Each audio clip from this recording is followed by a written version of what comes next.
apoyo de Vendimia de Ciudad 2000 y la Gran Manzana de Ciudad Córdoba.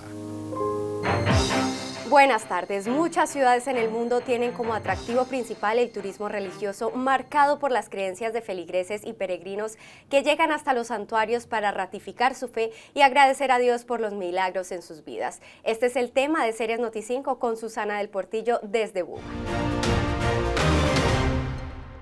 Bienvenidos a Guadalajara de Buga, primer municipio de Colombia en hacer parte de la red mundial de destinos religiosos. En este lugar del Valle del Cauca, la historia, el desarrollo económico, los atractivos turísticos y la identidad van ligados principalmente a la fe.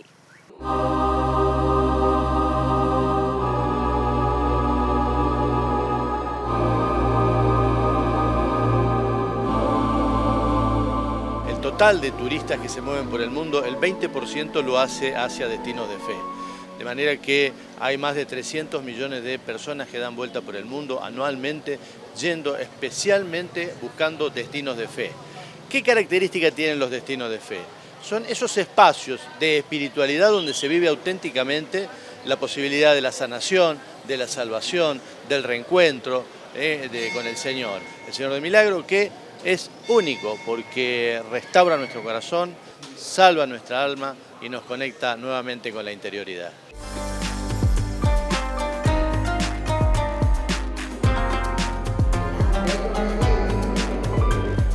En el centro del departamento se ubica la Basílica del Señor de los Milagros, uno de los santuarios más visitados del país.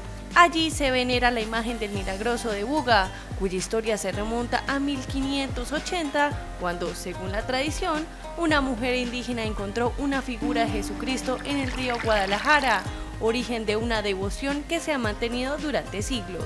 Y la historia nos dice que en el camino se encuentra con un hombre que llevaban preso, y ella se acerca, aborda esta situación, y pues resulta que tenía una deuda a aquel hombre de 70 reales, y ella se desprende de esos 70 monedas que había ahorrado para comprarse el Cristo de madera, una imagen, y paga el rescate. Dice la historia pues que ella regresó a su casa otra vez a seguir lavando la ropa, y que por el río bajó un Cristo pequeño y que se lo llevó a su casa. Empezó todo el culto, la peregrinación, empezó a crecer. Lo tenía en una caja y empezó a crecer. Lo que me encantó ver la fe profunda de la gente que visita a Cristo y también cómo se vive en esta fe, que es una creencia muy viva que tengáis aquí.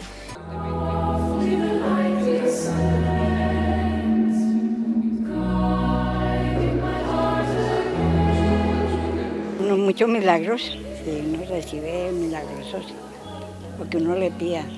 Sí, cáncer en el seno, ya estoy bien. Él hace muchos milagros. Tuve úlcera gástrica y él me alivió. Pues el Milagroso de Buga siempre nos inculcaron la fe de pequeños y tenemos esa gran fortuna de tener a Dios en nuestro corazón y siempre nos ayuda, vamos de la mano de Él siempre. Definitivamente, siempre que vengo a pedirle y es Él que nos da la dicha de a veces las enfermedades, de los imprevistos, solucionarlos. Tiene tradición y es la fe es la que trae a la gente a este sitio. O sea, Dios atrae a la gente porque realmente el Señor de los Milagros es milagroso, como lo dice su nombre, y mucha gente ha tenido conversión, salud, protección, y Él siempre es, de verdad, la gente se va satisfecha con los favores recibidos.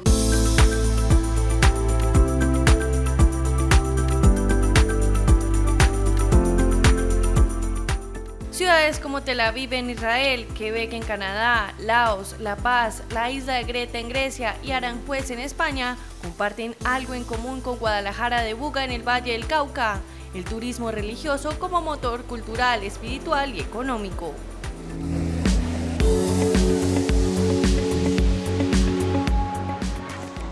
La afluencia de peregrinos ha impulsado iniciativas institucionales como el proyecto Camino al Milagroso, promovido por la Gobernación del Valle, que busca consolidar una ruta de peregrinación entre diferentes templos del departamento, fortaleciendo la oferta turística con enfoque espiritual. Aprovechando que tenemos en Cartago, tenemos Basílica Menor, tenemos catedrales, tenemos la Capilla de Toro, tenemos el del Cerro de las Tres Cruces que se va a hacer en Roldanillo, el Divino Exeomo que tenemos en Bolívar, que también fue incluido después de Buga. El ejemplo lo han seguido varios municipios y ya fue incluido. Tuluá, que también fue incluido con el Picacho, con la cruz del Picacho que vamos a realizar ahí, que ya estamos comenzando obras para poder terminarlo, y llegar hasta el Milagroso. También tenemos la Basílica Menor de Sevilla, también hacer el Camino del Milagroso desde Cali, desde el sur.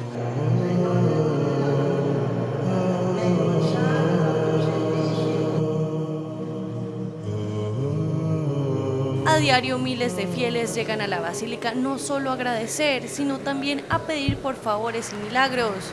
Este flujo constante de visitantes ha convertido a Buga en un punto clave para la economía local, con un impacto directo en sectores como el comercio, hotelería y los servicios. Son experiencias que lo dejan a uno asombrado, a lo menos personalmente, de ver personas que llegan para dar gracias por un favor recibido y regresan después de haberlo recibido a bendecir y a dar gloria a Dios. Entonces son manifestaciones muy especiales de curaciones de cáncer, de solución de problemas de familia, de negocios, de personas que no tienen, paz en su casa y la consiguen a través del Milagroso. En fin, es un sinnúmero pues de testimonios de las personas.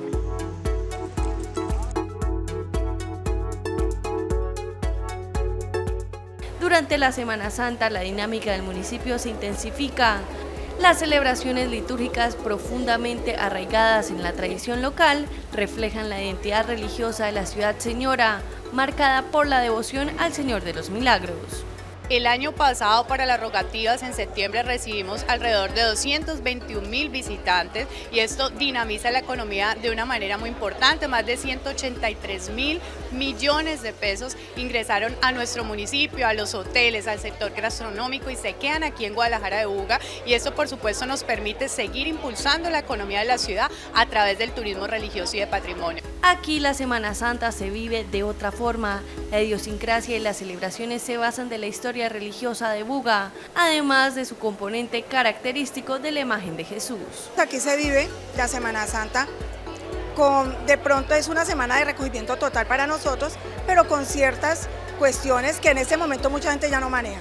Un ejemplo, esos días santos para nosotros no hay ruido en la casa, hay una comida especial que se realiza. Aquí por lo menos nosotros tenemos la sopa de pan de bono, que es tradicional del Jueves Santo. La programación inicia el Domingo de Ramos y se extiende a lo largo de la Semana Mayor con actividades en distintas parroquias. Dentro de los aspectos que vamos a encontrar la segunda exposición de artesanía religiosa que se va a hacer en el Centro Comercial Buga Plaza. También vamos a tener el marco de los 10 años del Festival Internacional de Danza Religiosa que se hace también en el marco de la Semana Santa.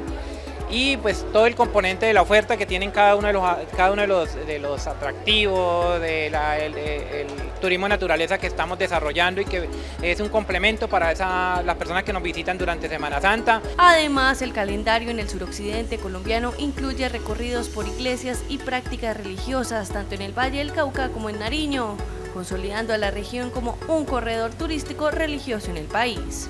Lo que buscamos con esto es generar 4 rutas turísticas en las que se mira.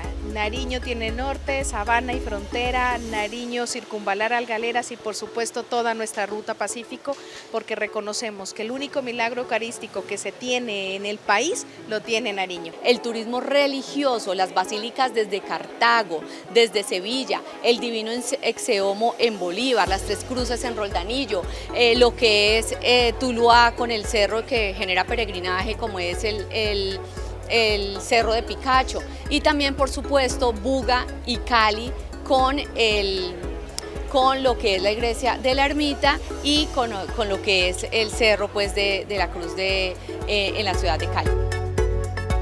El turismo religioso atrae a miles de feligreses a la peregrinación alrededor del mundo. En Colombia, especialmente en el suroccidente del país, la oferta cultural para esta Semana Santa ofrece experiencias únicas, las procesiones, visitas a los santuarios y actividades para vivir plenamente la pasión, muerte y resurrección de Jesús.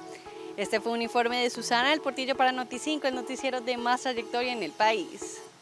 Mañana empieza la Semana Santa con el Domingo de Ramos y muchos se preparan para viajar donde sus familiares durante los días de receso. En la terminal de transporte se adelantan operativos especiales con motivo de esta época. Miles de viajeros comenzaron a movilizarse desde Cali hacia distintos destinos del país con motivo de la Semana Santa, en una temporada que dinamiza el turismo, la tradición religiosa y la economía regional. Asimismo, cientos de visitantes llegan a los principales destinos religiosos del Valle del Cauca, como la Basílica del Señor de los Milagros en Buga, la Catedral San Buenaventura y la Catedral Nuestra Señora del Rosario en Palmira, entre otros. Tenemos proyectados para viernes, sábado y domingo de Ramos 9.000 despachos y pretendemos movilizar un poco más de 95.000 usuarios. Para el periodo comprendido entre 27 de marzo y 6 de abril, Semana Santa, tenemos la proyección de 32.500 despachos con 350.000 usuarios movilizados. Las autoridades activaron un plan de acompañamiento en las vías con el propósito de facilitar la movilidad y brindar condiciones seguras durante los desplazamientos. Acompañaremos con todo nuestro equipo de parque automotor y agentes y reguladores de tránsito los eventos que se desarrollarán a lo largo del departamento. Asistiremos a los eventos de mayor congregación de todos los vallecaucanos. Con esto pretendemos disminuir índices de accidentalidad y, por supuesto, garantizar a través de los corredores seguros que tengan un desplazamiento en vía adecuado. Estas acciones se mantendrán durante los próximos 10 días en un esfuerzo por garantizar una temporada tranquila y promover el turismo en la región. Lo que encontraron las autoridades en varios operativos da cuenta de la acción delincuencial que se adelanta con los vehículos tipo motocicleta en la ciudad para alterar las placas y movilizarse sin la documentación requerida o con motos robadas. Lo que parecía una serie de allanamientos rutinarios terminó dejando al descubierto una operación de mayor alcance en Cali.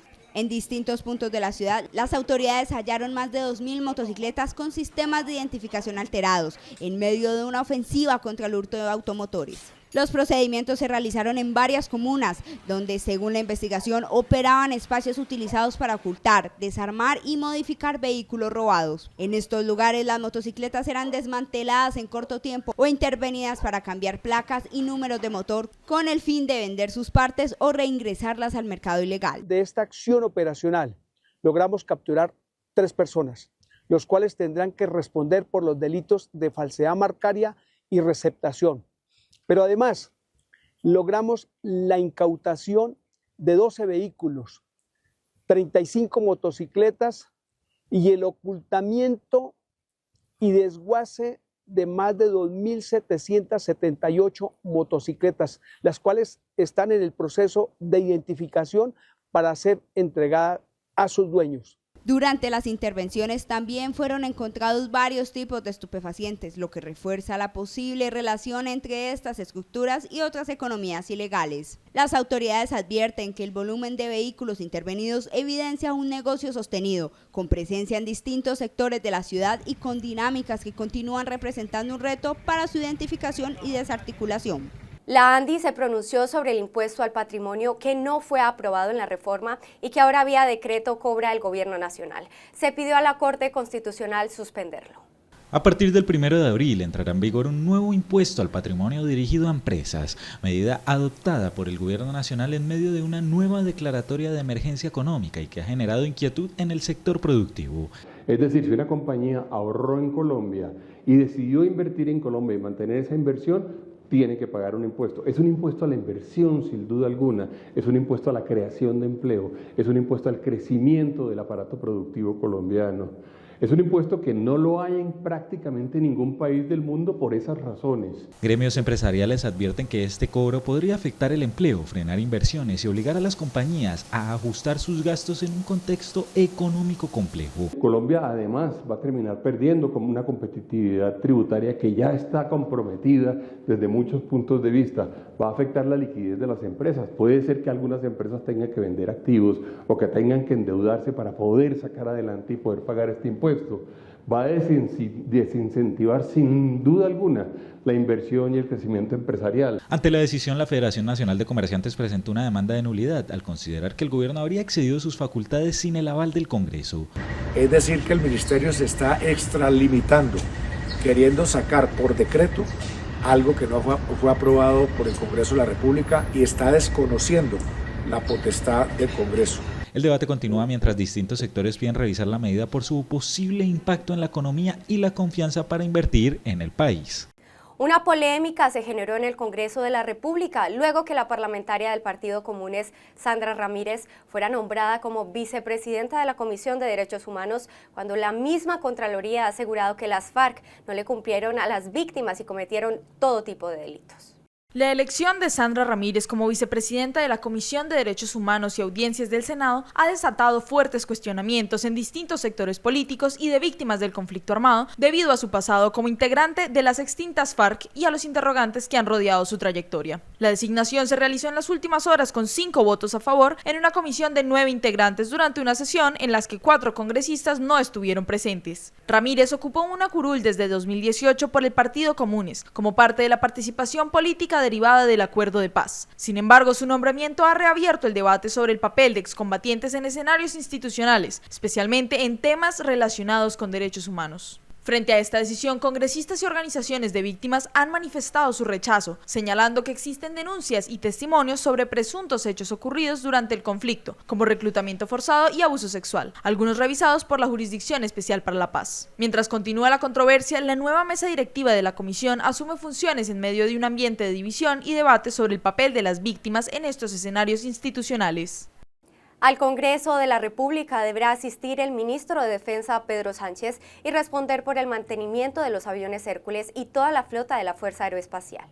El accidente del avión militar en Putumayo, que dejó 69 integrantes de la fuerza pública fallecidos, llegó al Congreso con la radicación de una solicitud de debate de control político contra el ministro de Defensa, Pedro Sánchez. La iniciativa, impulsada por varios congresistas, busca que el jefe de la cartera entregue explicaciones sobre las condiciones en las que operaba la aeronave, su historial de mantenimiento y las posibles causas del siniestro. Según lo planteado en la proposición, también se pretende establecer si existían alertas previas sobre el estado de la flota y si se estaban cumpliendo los protocolos técnicos y operativos al momento del accidente. 69 miembros de la fuerza pública que no murieron en combate, que murieron en circunstancias muy lamentables.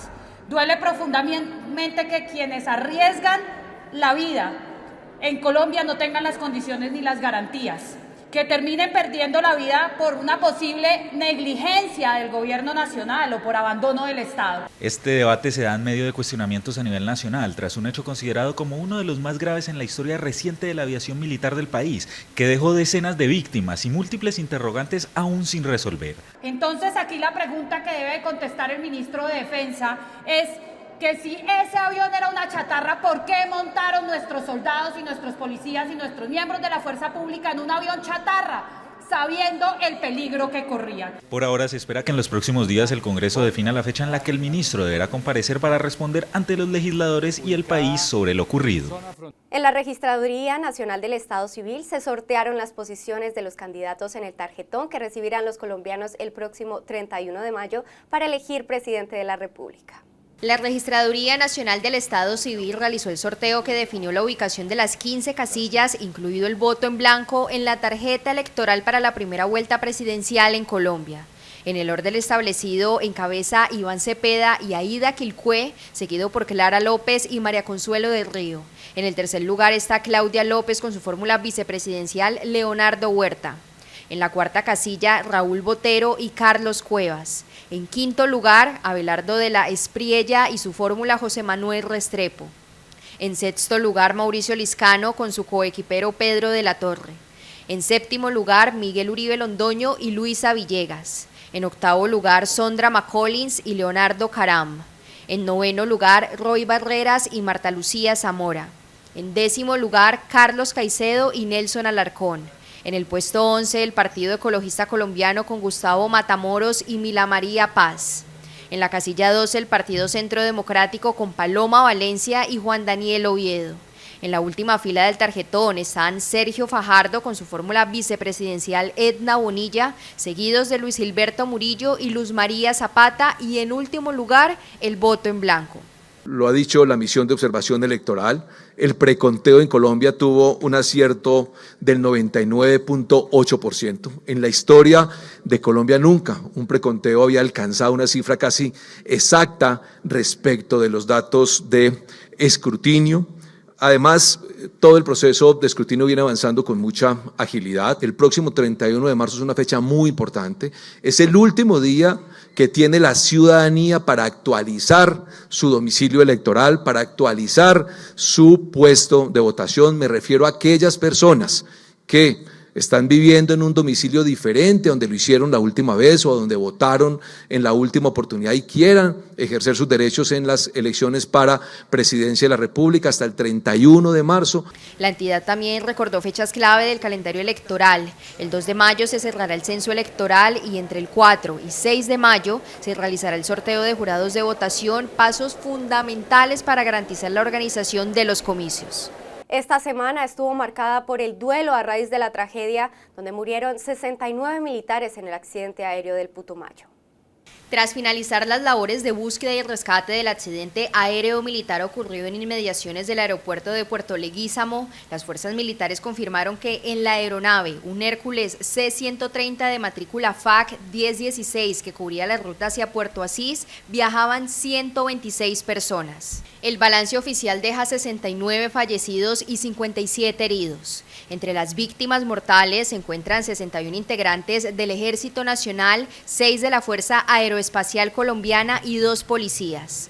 Los uniformados heridos fueron trasladados a centros asistenciales en Bogotá y Florencia, donde reciben atención médica especializada. El instituto dispondrá de los equipos forenses necesarios para realizar el análisis técnico-científico de los cuerpos conforme a los protocolos establecidos para este tipo de casos, y se contará con apoyo de personal especializado en psicología para brindar acompañamiento a las familias de las víctimas. En medio de la emergencia, habitantes de la zona apoyaron las labores de traslado, movilizando en motocicletas a varios heridos para facilitar su atención en un gesto de solidaridad que ha sido destacado a nivel nacional. Más de 40 familias buscan ayuda luego de ubicarse en un asentamiento en el barrio Los Lagos, en el oriente de Cali.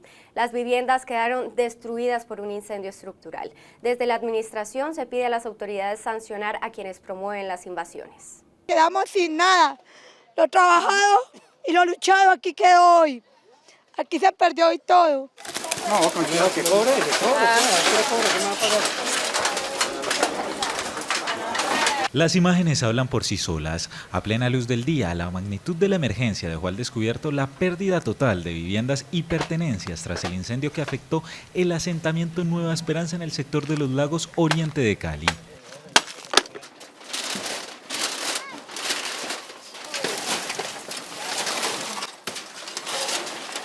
Cuando pasó un señor gritando por aquí que alarma, que hay un incendio, entonces yo estaba dormida y me levanté asustada, desperté a las niñas, las otras no querían despertar, una de ellas se me privó y así fue como salimos, por eso no alcanzamos a sacar nada porque estábamos dormidas, nos agarró de improviso.